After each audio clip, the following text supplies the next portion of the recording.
TMNT Shellraiser is a Gerstlauer Eurofighter located at American Dreams Nickelodeon Universe in East Rutherford, New Jersey. It is a clone of Takabisha at Fuji-Q Highland in Japan. When Takabisha opened, it featured a 121-degree drop, and it broke the record of being the world's steepest drop. American Dream then opens TMNT Shellraiser as a clone of Takabisha, but they added an extra 0.5 degrees to the drop angle in order to break the record of the world's steepest drop. Thinking about it, increasing a drop's angle by 0.5 degrees is kind of silly, because it doesn't affect the ride experience at all, but it's surely clever on American Dream's part. At least it's also nice to know that I've ridden the world's steepest coaster over 20 times, and it's also a very smart marketing move for American Dream. Since I've ridden Shellraiser over 25 times, I am very confident I can provide a full in-depth review of this elite roller coaster and review every single element in a lot of detail. At the time I'm writing the script, I'm also on Nickelodeon Universe, taking rides on Shellraiser here and there, so my memory of each element is also very fresh. I've essentially been obsessed with this roller coaster, mainly because this is the only major coaster I'm actually able to look forward to riding due to the fact that I live in the Northeast, and it is currently the winter off-season for major parks, which means that Nickelodeon Universe is the only park I can actually go to on a normal basis, because it's indoors. Yes, Shellraiser may not be as good as some other roller coasters in my area, but I think about Shellraiser so much because I hate thinking about and obsessing over a roller coaster that I will not be able to ride in many months, so instead, I obsess over the coasters that I can actually ride within the very close-up future. Enjoy the review. The ride first starts with a 180-degree turn on a set of dive tires. As the train moves forward, you can feel the dive tires vibrate, and this might sound weird, but it feels pretty nice for me. Maybe because I'm just a sensory person, but it does honestly feel good.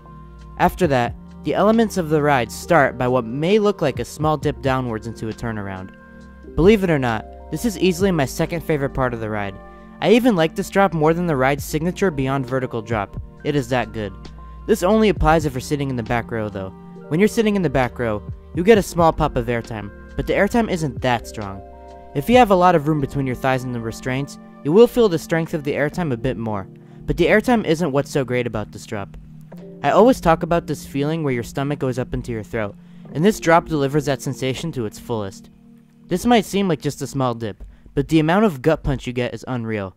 If you're sitting in the front row, you will not get any dosage of airtime on this drop, and the stomach dropping feeling is not as strong as in the back. So for this drop, the back is where it's at by far.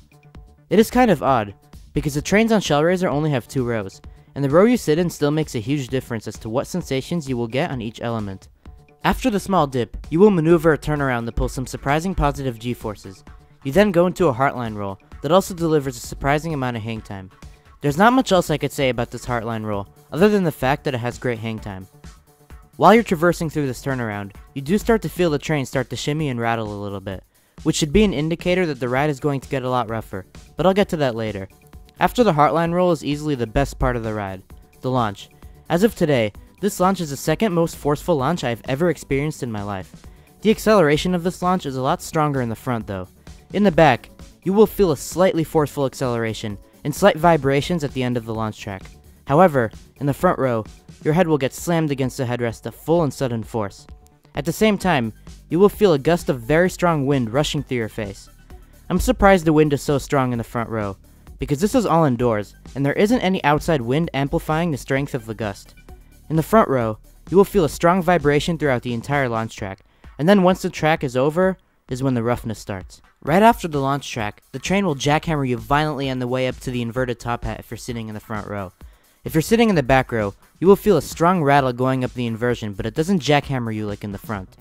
The inverting top hat had a slight dosage of hang time in both rows, but it's not as strong as the first Heartline roll. As the train exits the inverting top hat, you enter another pullout with some strong positive Gs. And do you know what positive Gs mean on this ride? Rattle and roughness. In the front row, the train will shake about 2 distant times. In the back row, it is just another strong rattle, but no jackhammering like in the front. Now, this banana roll has kind of a weird sequence. On the way up into the element, you do pull some strong positive Gs, but when you get to the actual inverting part of the roll, it literally does nothing. You think that there will be some forces as you go up the inversion, but once you get to it, you'll realize that there really aren't any forces. This banana roll does twist you to the side and back around, but I just didn't feel like this inversion did much. That was kind of strange to me. After the banana roll are some more pullouts with positive Gs, back row rattles, and front row jackhammering. You know the spiel. And that corkscrew didn't do anything. There's not much for me to say about it because it just flew by too quickly for there to be any whip or hang time. Now, the next element has gotten some mixed reception from multiple different people. Some people say that the airtime on this twisted hill is very strong and unexpected. Some people say this hill delivers no airtime at all. And then people like me say that it has some airtime, but it's not that violent. The sensation that this twisted airtime hill gives you is kind of bizarre if you ask me. The negative G's push your body straight up, and there were some times where only my right thigh actually banged up against the restraint. I've never experienced an airtime moment before, where only one part of the body got ejected upwards. After the twisted airtime hill comes another positive G pullout, with back row rattles and front row jackhammers, and then you slam into the brakes, and the ride is over. That sure is a great launch coaster, isn't it? This was my review of TMNT Shellraiser.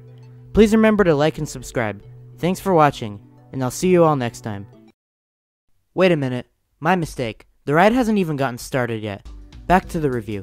Anyways, when you slam into the brakes, you can feel the brake fins vibrate your chest as your whole chest is against the restraint, and it's an abrupt way to brake to a complete stop. You then slowly turn around 180 degrees and then you see the massive and imposing vertical lift hill standing right in front of you. The first half of this ride would already be a great launch coaster in itself, but no, the signature part of the ride is only about to come. That's what I love so much about this coaster. After you hit the brakes for the first half, you know that you're still not done. There's more coming. As the train connects to the bottom of the vertical lift, you will start to hear some satisfying clicking sounds. But don't panic, because that's just the anti-rollback system doing its job. The train then attaches to the chain dog, and then starts to ascend up the vertical lift. Depending on how stapled you are by now, you may feel the restraint become a bit tight on your thighs, but it's nothing painful or anything. Now here comes the absolutely most terrifying part of the ride. As you get closer to the top of the lift hill, you will feel the train slow down, and while the train slows down, it really feels like you're going to roll back. Regardless of how many times I've ridden this part still gets me every single time. As you crest the top of the lift hill, you suddenly start to drop, and your chest slam against the restraint while the train brakes. I love this part. The holding brake at the top of the drop is nice for first-time riders, so it can leave them stuck in fear and anticipation. But for veteran riders like me, it honestly starts to become a bit annoying for every ride, having to sit and wait there for a while, when I just want to get to the drop already. After being held there for what seemed like an eternity, you suddenly feel and hear the holding brake disengage with the train, and you slowly creep over the drop. If you're sitting in the back row, you will feel a strong and sudden burst of ejector airtime as you go down the drop, along with a minor stomach dropping feeling. This stomach dropping feeling is not as strong as in the first dip, but is still noticeable. If you're sitting in the front, on the other hand, you will feel the same amount of ejector airtime, but you won't feel that stomach dropping feeling. After the drop comes the roughest and most jarring part of the ride. On the valley after the drop, you will feel a bunch of rough spots here and there that shake your body, but as you start to go up into the inversion, you will feel a sudden and violent shake that will make it feel like your body's being compressed by a hydraulic press. In the back row, those multiple shakes feel more rattly than shaky, but in the front is where it will feel like a hydraulic press is trying to crush you into pieces. In the front, you suddenly shake violently. I try not to let this part ruin the whole ride for me, and I'm also used to it because of how many times I've ridden this coaster, but I can see how it will really put others on edge. The rest of the inversions afterwards just seem to all blend in with each other, and have nothing that special to them that I could thoroughly describe. Also, same exact spiel with the pullouts. Back row rattles and front row jackhammering. You then slam into the brakes and the ride is over. There are some questions that I've heard lots of people ask about Shellraiser, and I'm going to address them here one by one. The first question I've heard a lot of people ask is why Takabisha is so much smoother than Shellraiser. It has the same track type, trains, and wheels, so why is this rougher? I can clearly explain this right now, and it has nothing to do with the train or track type. Most roller coasters use concrete ground footers that connect the support beams to the ground. Takabisha uses concrete ground footers. TMNT Shellraiser, on the other hand, and also a few more rides in Nickelodeon Universe, don't use ground footers.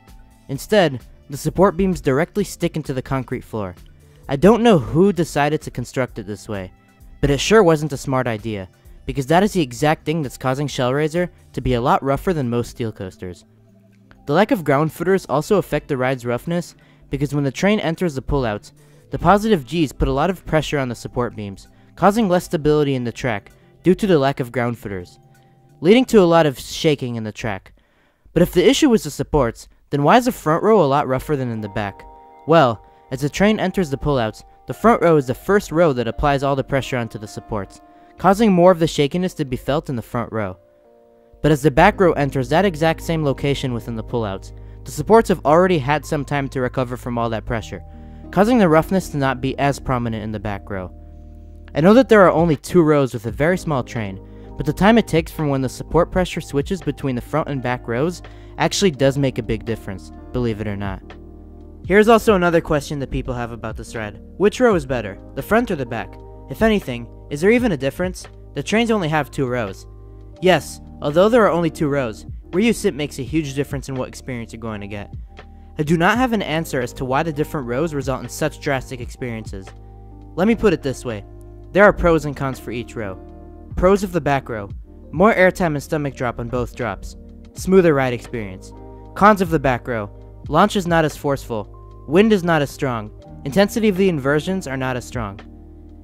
Here are the pros and cons of the front row. Pros of the front row: launch is way more forceful. Wind is a lot stronger. Inversions are more forceful. Cons of the front row: rougher ride experience, not as much airtime or stomach drop on both drops.